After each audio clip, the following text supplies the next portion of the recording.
Believe it or not, Arc Titan has become even stronger this season. Artifact mods aside, this is a permanent buff and it's here to stay.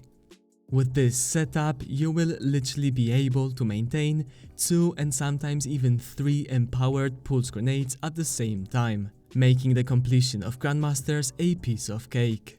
The introduction of Elemental Charge now allows us to basically get an infinite amount of armor charges, which helps us in cycling our abilities, and specifically our grenade, even more often than we did before. Today, I am going to show you this build in its strongest form, so let's get straight into it. With Elemental Charge, you get a stack of armor charge whenever you pick up Ionic Traces. With 1 copy of the mod, you will need to pick up 3 Ionic Traces. Now, with 2 copies of the mod, you instead only need 2 Ionic Traces. Adding a 3rd copy of the mod makes absolutely no difference, so don't waste your energy on that. This also happens to work with stacks on stacks, meaning that you can get 2 stacks of armor charge instead of 1.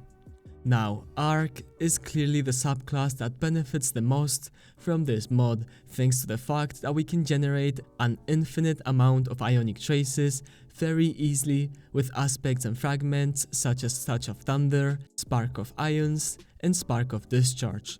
The energy gain from these Ionic Traces, combined with our mods and our exotic, makes Arc Titan one of the strongest subclasses in the game.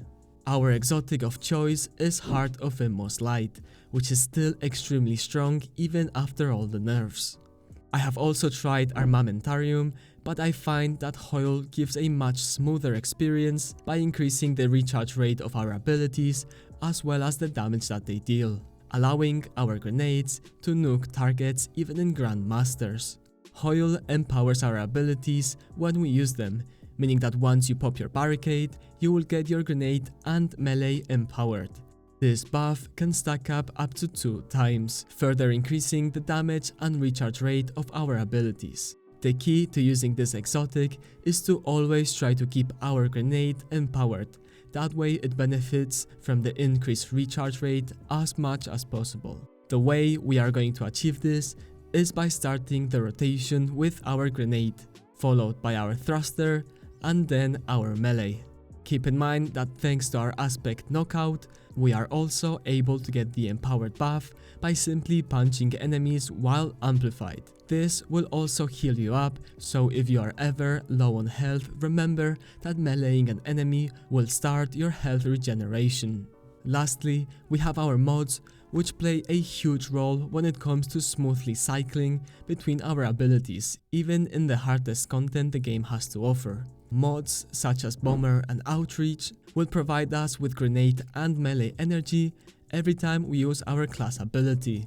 On the other hand, the mods on our gloves such as Bolstering Detonation and Grenade Kickstart not only provide us with extra grenade energy, but also give us class ability energy whenever our grenade deals damage. And if you were to do easier content where you can use your melee more often, you can even add in Focusing Strike, that way your melee also provides you with class ability energy. All these mods give and receive energy between each other, creating this beautiful loop of ability spam like never before. Combine all of these with our exotic as well as the Ionic Traces and you've got yourself one of the strongest builds in Destiny. Not to mention that the artifact mods this season make the build straight up broken in my opinion. Now that you know exactly how this build works, let's get straight into the aspects, fragments and mods. In the artifact, make sure that you pick up all the arc related mods. Stat wise, you want to prioritize resilience and discipline. Ability wise, I like to use thruster simply because it has a lower cooldown, but if you like your barricades, then you can also use either one of them. Aspect wise, we are using Knockout and Touch of Thunder. These two are basically going to buff our melee and our grenades. Fragment wise, we are using Spark of Magnitude for the longer duration on our pulse grenade, Spark of Shock, that way our grenades can jolt targets, Spark of Ions, that way we make Ionic Traces when we defeated jolted targets, and Spark of Discharge because we are using arc weapons and this is going to create additional Ionic Traces. Now, If you're not using arc weapons with this build, then you can simply switch this out for something like Spark of Resistance or Spark of Amplitude. Mod-wise, we are starting off on our helmet and we are using Heavy Ammo Finder for the extra heavy ammo, Ashes to Assets for the super energy on grenade kills, and then one Harmonic Siphon so we can make Orbs of Power with our weapons. On our gauntlets, we are using double grenade kickstart, that way we get more grenade energy when we use our grenade, and then one bolstering detonation so we get class ability when our grenade hits a target. On our chestplate, we are going for triple resist mods, and then on our leg armor we are using elemental charge with stack on stacks, that way we get 2 stacks of armor charge whenever we pick up 3 ionic traces. I am also using 1 copy of recuperation, that way I can heal up on orb pickups. Finally, on our Titan mark, we are using outreach and bomber, this way we get melee and grenade energy whenever we use our class ability.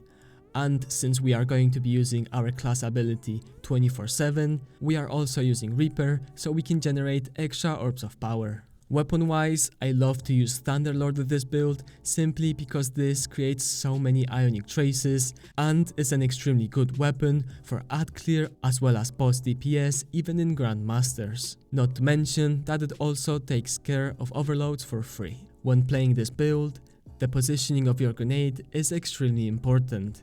You want to throw it where you know it's going to hit an enemy multiple times, that way it can generate multiple ionic traces. I love throwing pulse grenades on top of champions, it absolutely melts them. Make sure that after you throw your grenade, you wait at least 3 seconds before using your thruster. This will allow the grenade to make use of that extra recharge rate that it gets from our exotic.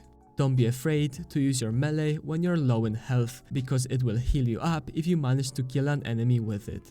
Finally, spam your super as much as you want, since you will be getting it back extremely fast thanks to Ashes to Assets. And that is all I have for you guys today. I really hope that you enjoyed this build, and as always, have a wonderful rest of your day.